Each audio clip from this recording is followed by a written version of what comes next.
Is temp your cardio routine doing more harm than good? Before you start wasting hours upon hours on those boring treadmills, stationary bikes and elliptical machines, let's examine if low-moderate intensity, long-duration cardio exercise is really doing your body any good, or if it is mostly a waste of time. We hope you will concede upon finishing this article that there is a better way to get in great shape, and it doesn't have to involve endless hours on boring cardio machines. It is common to hear fitness professionals and medical doctors prescribe low to moderate intensity aerobic training, cardio, to people who are trying to prevent heart disease or lose weight. Most often, the recommendations constitute something along the lines of perform 30 to 60 minutes of steady-pace cardio 3 to 5 times per week, maintaining temp your heart rate at a moderate level. Before you just give in to this popular belief and become the hamster on the wheel, doing endless hours of boring cardio, we'd like you to consider some recent scientific research that indicates that steady-pace endurance cardio work may not be all it's cracked up to be. First, realize that our bodies are designed to perform physical activity in bursts of exertion followed by recovery, or stop and go movement instead of steady-state movement. Recent research is suggesting that physical variability is one of the most important aspects to consider in temp your training. This tendency can be seen throughout nature as all animals demonstrate stop-and-go motion instead of steady-state motion. In fact, humans are the only creatures in nature that attempt to do endurance-type physical activities. Most competitive sports, with the exception of endurance running or cycling, are also based on stop-and-go movement or short bursts of exertion followed by recovery.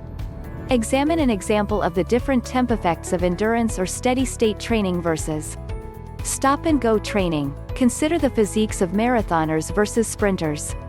Most sprinters carry a physique that is very lean, muscular and powerful looking, while the typical dedicated marathoner is more often emaciated and sickly looking. Now, which would you rather resemble? Another factor to keep in mind regarding the benefits of physical variability is the internal effect of various forms of exercise on our bodies. Scientists have noted that excessive steady-state endurance exercise, different for everyone, but sometimes defined as greater than 60 minutes per session, most days of the week.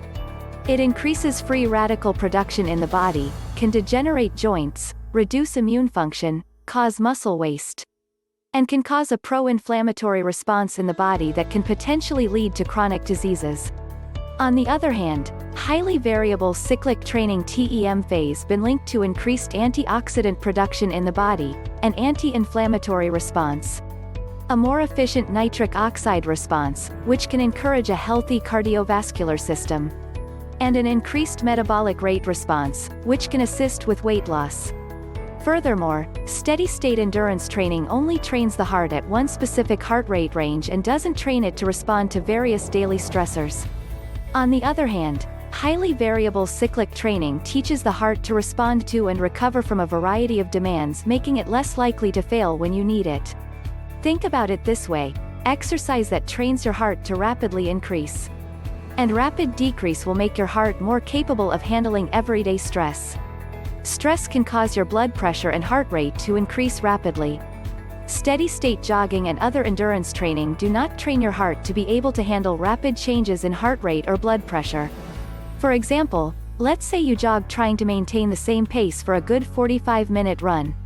As long as you didn't encounter any big hills along the way, you probably maintained approximately the same heart rate the entire time. Let's say it was 135 beats per minute. Now, let's contrast that with a much more temp-effective workout of doing 20 minutes of alternating all-out wind sprints, if walking for a minute or two in between sprints to recover. With this more temp-effective workout, temp-use rapidly changing temp your heart rate up and down on a much larger scale, forcing it to grow stronger to be able to handle varied demands. Temp your heart rate will probably alternate from 110 to 115 during the recovery walks all the way up to 160 BPM or more during the sprints. This doesn't mean that sprints are the only way to take advantage of this style of training. Any style of training that incorporates highly variable intensity will give you these improved results. An important aspect of variable cyclic training data That makes it superior over steady-state cardio as the recovery period in between bursts of exertion. That recovery period is crucially important for the body to elicit a healthy response to an exercise stimulus. Another benefit of variable cyclic training is that it is much more interesting and has lower dropout rates than long boring steady-state cardio programs.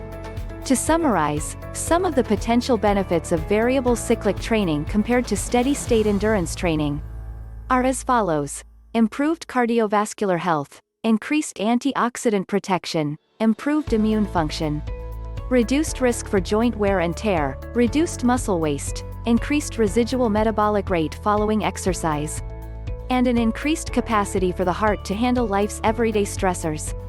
There are many ways you can reap the benefits of stop-and-go or variable intensity physical training. In addition to the previously mentioned wind sprints, most competitive sports such as football, basketball, racquetball, tennis, hockey, etc., are naturally comprised of highly variable stop-and-go motion. In addition, weight training naturally incorporates short bursts of exertion followed by recovery periods. High-intensity interval training, varying between high and low-intensity intervals on any piece of cardio equipment, is yet another training method that utilizes exertion and recovery periods. For example, an interval training session on the treadmill could look something like this. Warm up for 3 to 4 minutes at a fast walk or light jog. Interval 1 run at 8.0 miles per hour for 1 minute.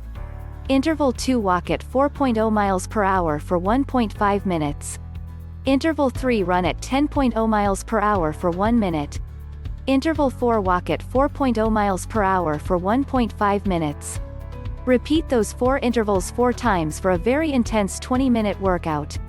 The takeaway message from this article is to try to train your body at highly variable intensity rates for the majority of your workouts to get the most beneficial response in terms of heart health, fat loss, and a strong, lean body.